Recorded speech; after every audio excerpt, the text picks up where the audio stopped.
নমস্কার বন্ধুরা, তোমরা সবাই কেমন আছো? বড়দের প্রণাম, ছোটদের অনেক অনেক ভালোবাসা।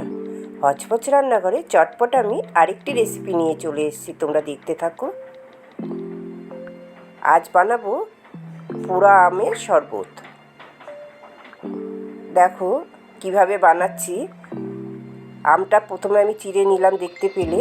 এবারে আমি গ্যাসের ফ্লেমটাকে একটু কমিয়ে বাড়িয়ে এই আমগুলোকে পুড়িয়ে নেব। এইভাবে ঘুরিয়ে ঘুরিয়ে পুড়িয়ে নিতে হবে। অবশ্যই করে কিন্তু আমটাকে একটু চিড়ে দিতে হবে, গাটাকে চিড়ে চিড়ে দিতে হবে, নাহলে কিন্তু আমটা ফেটে চোখে মুখে লেগে যেতে পারে। আর কাঁচা লঙ্কাগুলো আমি একটু পুড়িয়ে নিচ্ছি, এইভাবে হালকা করে পুড়িয়ে নিতে হবে।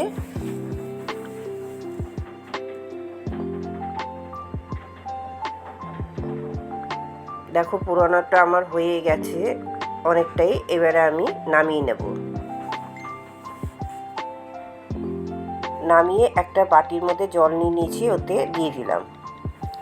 একটু ঠান্ডা করে এবার আমি আমটাকে ছাড়িয়ে নিচ্ছি। বন্ধুরা, তোমাদের যদি এই আম পোড়া শরবতটা ভালো লাগে তাহলে একটা লাইক, শেয়ার, সাবস্ক্রাইব করে দিও।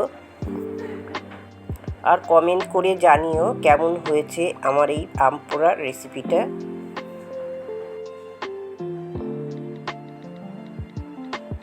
কাঁচা লঙ্কাটাকে একটু ছাড়িয়ে নেব।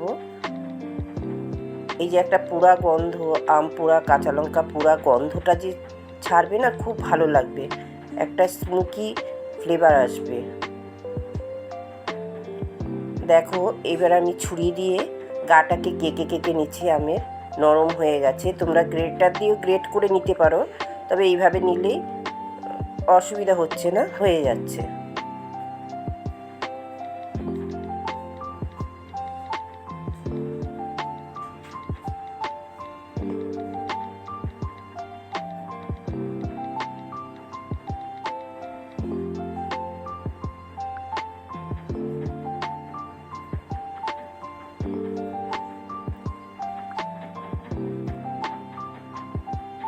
এইভাবে আটিটাকে একটু নিয়ে হাত দিয়ে চটকে নিতে হবে, পরিষ্কার হয়ে যাবে তাহলে।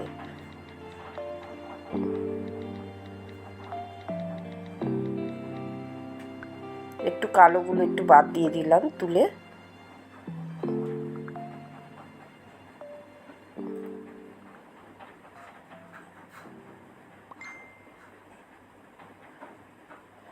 দেখো হয়ে গেছে। এবারে আমি মিক্সির জার নিয়ে নিয়েছি একটা।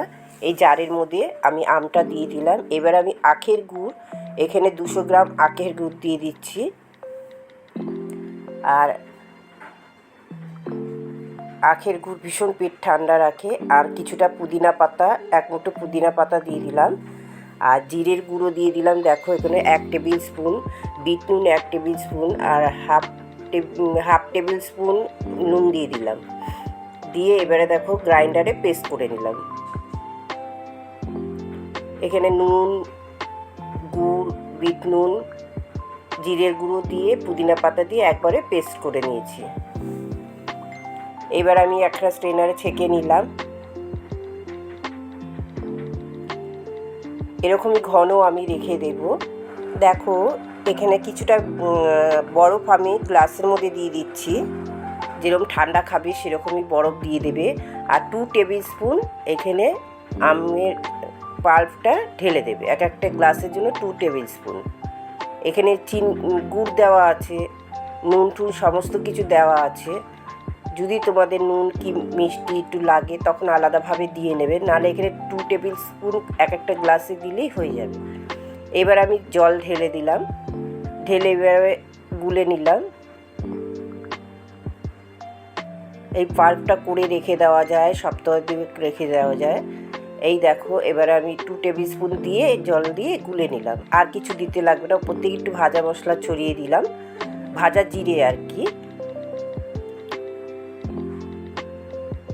তোমরা যখন খাবে একটু জল নিয়ে নেবে, আর 2 টেবিল স্পুন এই পাল্পটা নিয়ে নিলে জল দিয়ে গুলে খেয়ে নিতে পারো। এবারে যদি তোমরা নুন চিনিটা একটু বেশি খাও তখন আবার আলাদা করে দিয়ে দিতে পারো। দেখো আমি গার্নিশ করে দিলাম একটু লেবু আর পুদিনা পাতা দিয়ে।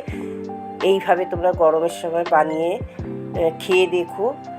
এতে আখের গুড়, আম, বিট নুন, একটু ভাজা জিরে, পুদিনা পাতা, এই সব গরমের জন্য ভীষণ ভালো।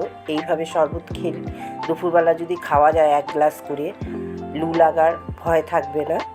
দেখো বন্ধুরা, আমার কিছুটা পাল্প বেঁচেছে। এবারে আমি একটা এই কিউব বানিয়ে রেখে দেব। এবারে আমি আইস ট্রেতে জমিয়ে কিউব করে রেখে দেব। যখন আমরা এরকম শরবত খাবো না, 2টো করে কিউব নিয়ে নিলেই হয়ে যাবে।